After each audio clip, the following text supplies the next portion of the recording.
बिस्मिल्लाहिर्रहमानिर्रहीम, अस्सलाम वालेकुम, हेलो एंड वेलकम। उम्मीद है आप सब खैरियत से होंगे। पाकिस्तान के लिए एक से बढ़कर एक खुशी, एक से बड़ी एक कामयाबी वो मिलती जा रही है और उसके लिए उम्मीदें बनती चली जा रही हैं। पाकिस्तान ने होम सीरीज़ में इंग्लैंड को हराया, फिर ऑस्ट्रेलिया जाकर ऑस्ट्रेलिया को नाको चने चबवाए, उसके बाद जिम्बाब्वे गए, फिर साउथ अफ्रीका जैसा मुश्किल टूर, उसको भी जो है वो यादगार बहरहाल बनाया।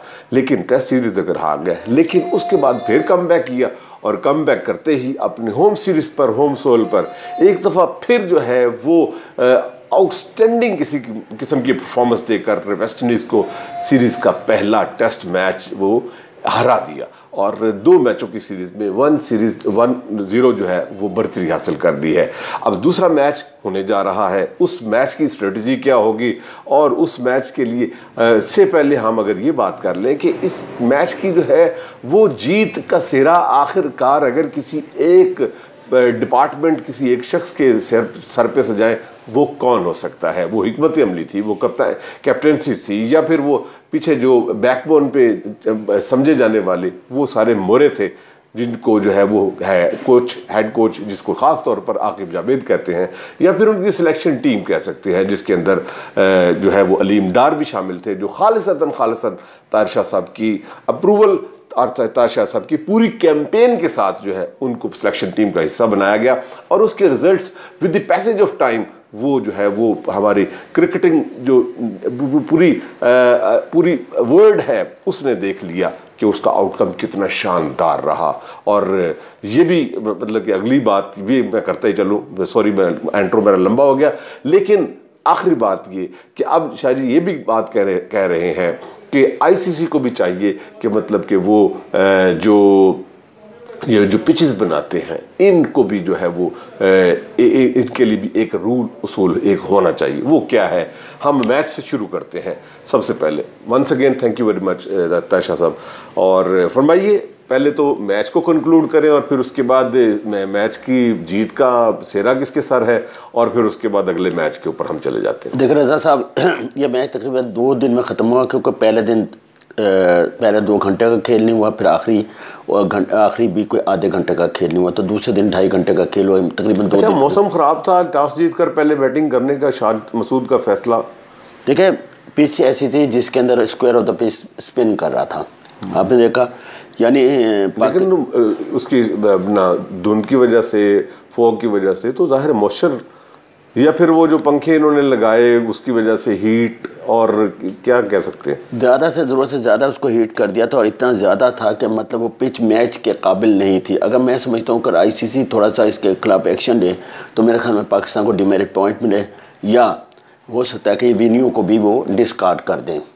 लेकिन इंडिया में भी 2 दिन में मैच ख़त्म हुआ था, बड़ा शोर गुगा हुआ था। उसके बाद जो है इंडिया जो आईसीसी में चूँकि अपनी कमान रखता है तो उसको कुछ नहीं कहा। ये मैच हुआ, देखिए आप हैरान होंगे कि सिर्फ इसमें आपके खुर्रम शहजाद ने 1 ओवर किया, बाकी 20 विकेटें पाकिस्तान की तरफ से स्पिनर्स को गई हैं।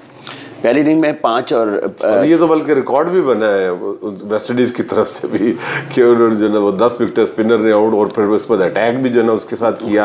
अच्छा, फिर हम अगर ये कर लें कि सिरा किसके सर सजता है, तो टीम जो आपकी जो उसकी है क्या कहते हैं मैनेजमेंट, उसको और ख़ास तौर पर आकिब जावेद के आने से एटलीस्ट जो है ना वो एक प्लानिंग तो होती तो नज़र आ रही है ना। तो पहले तो ये था ना कि बस अंधाधुंधी जन्म ठीक है वेखी जाएगी फिर तो, लेकिन एटलीस्ट अब ये है कि प्लान ABC नज़र तो आ रहे हैं। क्या देखिए आप माशाल्लाह समझते हैं और क्रिकेट खेले है। ये क्रिकेट होती है 5 डेज़ की। जब एक आदमी सीज़न टिकट लेता है तो 5 दिन का होता है और 2 दिन में ख़त्म हो जाए तो 3 दिन के उसके पैसे ख़राब हो जाते हैं।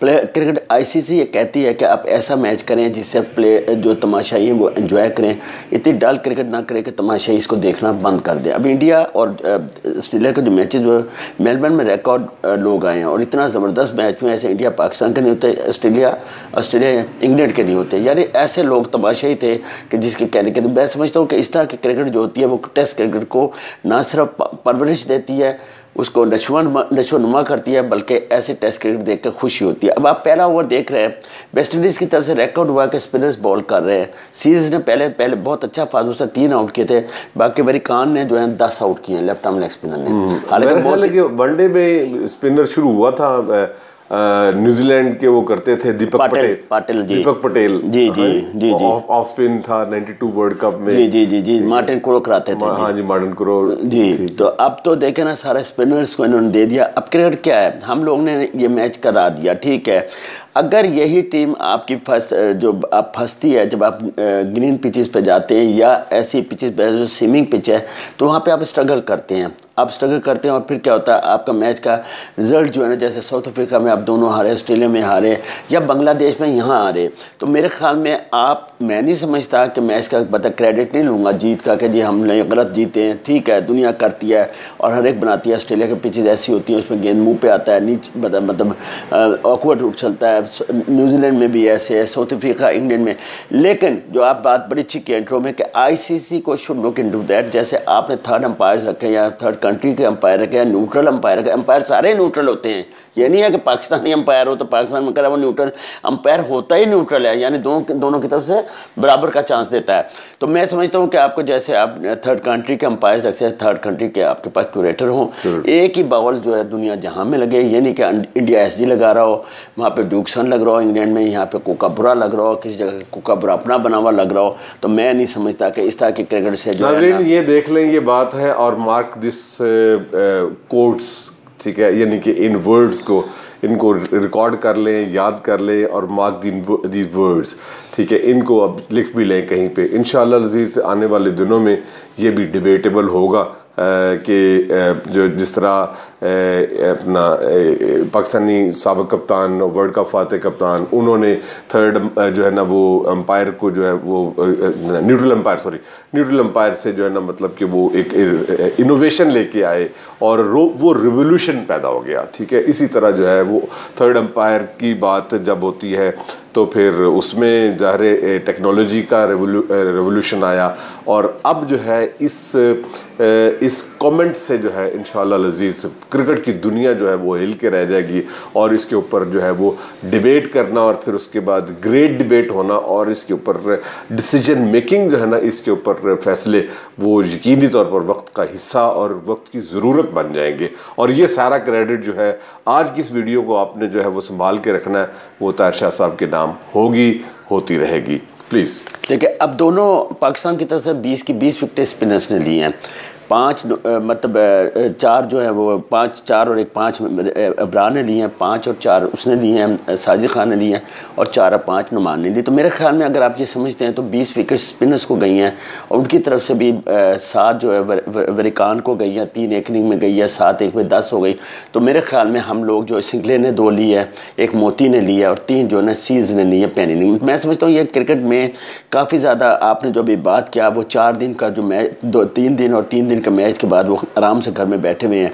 तो मेरे ख्याल में इस तरह का जो रेप्यूट है वो अच्छी नहीं है क्रिकेट के लिए, जिसे मैं समझता हूँ। ठीक है, साजिद खान बड़ा अच्छा ball crash square of the pitch कर रहा है, बैट्समैन नहीं समझ सकता उसका बॉल कैसा, और चैंपियंस ट्रॉफी में he should be in the team, because आपने वहाँ पे भी खेलना है, UAE में भी खेलना है, पाकिस्तान में भी खेलना, तो कैसा स्पिनर होना चाहिए। और देखिए उसमें इंडिया की टीम आपको जाहिर है वो एक रेवलरी है, और फिर उसके बाद दुबई में ही पाकिस्तान का इंडिया से मैच भी है, जिसको फाइनल से पहले फाइनल कहा जा रहा है। ठीक है, तो यकीनी तौर पर वो ज़्यादा कंसेंसस कर रहे हैं स्पिनर्स के ऊपर, तो पाकिस्तान को भी इसके बारे में जाना। और नो डाउट कि साजिद खान बहुत अच्छा ऑफ स्पिनर है, वो सिर्फ और सिर्फ हालांकि स्पिनर जो है वो सिर्फ स्कोर रोकने के लिए होता है, लेकिन वो उसके अंदर एबिलिटी ऐसी है, आउट करता है, एग्रेसिव है, और वो आउट करता है, और वो खिला के आउट करने का वो उसके अंदर जो है ना वो फन ज़रूर है। अब मैं आपको एक और बात, तो इस मैच को जीतने में या जिताने में पहली इनिंग में रिजवान की और सऊद शकील की बैटिंग का क्रेडिट ना देना भी गलत है। 82 एक ने किया, 71 दूसरे ने किया, और दूसरी इनिंग में 52 शान ने किया। तो ये सारा मिलके जो काफ़ी अच्छा एक टोटल एक ऐसी पिच पे जिस पे 137 और 123 पे वेस्ट इंडीज़ आउट हुई और पाकिस्तान 230 और 157 पे आउट हुई। ये इतना लो स्कोरिंग टेस्ट मैच था कि शायद हिस्ट्री में लिखा जाए, और हिस्ट्री में इस पिच के बारे में भी काफ़ी ज़्यादा लिखा जाए कि पिच जो थी इस तरह की थी कि स्पिनर्स के लिए टेलर मेड थी। तो मैं समझता हूँ क्रिकेट तो है ठीक है, लेकिन क्रिकेट के अलावा इसके अंदर आपको वो डल क्रिकेट नजर आई जो तमाशाई पसंद नहीं करते। आखिरी जुमला और आखिरी बात आपकी इस सारे को कंक्लूड भी कर दें कि फरमाइए कि एक तो ये है कि अपना अगले टेस्ट के अंदर जो सीरीज़ का दूसरा और आखिरी टेस्ट है उसके अंदर आप क्या फॉर्मेशन देख रहे हैं, नंबर 1। दूसरी बात यह है कि Babar Azam should be the role model of all batters, ठीक है। वो ही डाउन और डिप जा रहे हैं, वो अभी तक अपने उस क्राइसिस से और उस विशियस सर्कल से बाहर नहीं आ रहे। एक सवाल का पहला हिस्सा। दूसरा हिस्सा, जिसको देखकर जिन प्लेयर्स, नए प्लेयर्स ने मोटिवेशन लेनी है, मेरी मुराद हुरैरा ने जो मतलब कि एक लॉन्गर पीरियड से जो है ना परफॉर्म करता लेकिन जो है वो अगर उसकी अपीयरेंस हुई है, ठीक है, तो वो इतनी रिमार्केबल नहीं हो सकी, इतनी जो है ना वो बड़ी एक्सक्लूसिव नहीं हो सकी। फिर उसके बाद कामरान गुलाम भी जो है वो इतना ज़्यादा कामयाब नहीं हुए। मैं समझता हूँ, आप इसके ऊपर ज़्यादा बेहतर कमेंट कर सकते हैं, कि जब सीनियर जो है ना वो अपनी पीक पे जा रहे हो और अपना पूरा परफॉर्म कर रहे हो तो जूनियर्स के अंदर एक मोटिवेशन खुद ब खुद से आ जाती है। तो आप इसके ऊपर क्या कमेंट करेंगे? देखिए, बड़ी अच्छी बात क्या है, देखिए हुरैरा का जो फर्स्ट टेस्ट था कोई बात नहीं है, अगर उसने 27 रन किए डिफ़िकल्ट पिच पे किए तो मैं और आप उसका क्रेडिट नहीं लेंगे। कहते हैं कि चलो एक चांस और दो चांस देना चाहिए कैसे प्लेयर को, जैसे जो इतनी डिफ़िकल्ट पिच थी। बाबर आजम की आपने बात की, तो बाबर आजम ना तो स्पिन को अच्छा खेला ना फास्ट बॉलर्स को अच्छा खेला। ठीक है, आपने 2-3 वहाँ पे स्कोर कर दिए साउथ अफ्रीका में एक बड़ी प्लेसिड पिच पे, तो मैं नहीं समझता कि वो रन्स जो हैं एक वर्ल्ड क्लास प्लेयर्स जिसको आप कहते हैं, वो वर्ल्ड क्लास प्लेयर्स के लिए 50 रन बहुत बड़ी बात होती है। जब आप प्लेयर्स को जाते हैं तो आप अगर लारा को देखते हैं तो उसने 500 रन भी किए, 400 रन भी किए। दुनिया जहाँ के आप तेंदुलकर को देखें तो सेंचुरी की सेंचुरी है, कोहली की सेंचुरी है, तो बहुत सारे प्लेयर्स हैं। अभी इनकी 9 सेंचुरी और आप इनको वर्ल्ड क्लास या किंग बाबर आजम कहते हैं, तो मैं नहीं समझता कि वो किंग बाबर आजम है। अब देखें उसने आम किया, ऐसे करके बॉल किया, इसी ये नहीं पता आम इसने मतलब बिल्कुल ऐसे खेला है और बिल्कुल पैसा, और वही बॉल ये हमेशा ही आउट होते हैं। मैं समझता हूँ कि ना इनको स्पिन का पता होता है कि फ्लोट ऑफ द बॉल क्या है, स्पिन ऑफ द बॉल क्या है, स्विंग ऑफ द बॉल क्या है, और मतलब जो कहते हैं कि ऑफ द पिच बॉल के जो है वो क्या है, सीम नहीं समझ आ रही। तो मेरे ख्याल में आपको कॉम्बिनेशन अगले मैच की सेम टीम खेलेगी पाकिस्तान की, लेकिन खुर्रम शिदात को अगर यही स्पिन से जाना है तो खुर्रम शिदात को निकाल के एक और बैट्समैन डाले, और कामरान आगा सलमान भी कोई अच्छा परफॉर्म नहीं कर रहा पिछले जब ऑस्ट्रेलिया, न्यूजीलैंड, जिम्बाब्वे और ये जो साउथ अफ्रीका से लेके यहाँ तक अब अच्छा परफॉर्म नहीं कर रहा। मतलब इशू भी है क्वेश्चन मार्क जी। ठीक है, आपने स्कोर कर लिया, इसका मतलब ये नहीं होता कि आप पूरी टीम के ऊपर बैठ गए। तो मेरे ख्याल में आपको एक अच्छा प्लेयर, एक और नया प्लेयर डाल के उस लड़के को डालें, जैसे मैंने और आपने वो सियालकोट के बैट्समैन का अजान अवैस, आप उसको डाल दें। फास्ट बॉलर जब खिलाना ही नहीं है तो अजान अवैस को खिला लें, ताकि एक प्लेयर को और आपको चांस मिल जाए और आपको फ्यूचर। एनीवेज ये था जी टेस्ट मैच, और फिर उसके बाद पाकिस्तान की लीड, पाकिस्तान की परफॉर्मेंस, पाकिस्तान की ओवरऑल जो है इसके जो है ना मतलब कि टीम मैनेजमेंट और सारा जो स्ट्रक्चर था। तो होपफुली कि अगला मैच जो टेस्ट मैच है वो भी पाकिस्तान उसमें एक ऐसे ही एग्रेशन के साथ जाएगा, एक ऐसी ही प्लानिंग के साथ जाएगा, और यकीनी तौर पर एक ऐसा ही रिज़ल्ट आएगा जो कि पाकिस्तान को फतह की सूरत में, क्लीन स्वीप की सूरत में एक तारीख भी रकम होगी। तो इसी अपने इस फेवरेट चैनल के ऊपर सब्सक्राइब कीजिए, इसको लाइक कीजिए, इसका शेयर करना ना भूलिएगा, और कमेंट करना जो है वो आपका जो मुझे लगता है कि आप बहुत शौक़ से करते हैं, तो इसको प्लीज़ कीजिएगा ताकि हमें और ज़्यादा जो है ना मोटिवेशन मिले, और हम जो है ना पाकिस्तान की फतूआत की तरह जो है हम भी और ज़्यादा जो है ना एनर्जी के साथ और एग्रेशन के साथ जो है आपके साथ ट्रू क्रिकेटिंग जो है ना वो बात होती रहे। Thank you very much.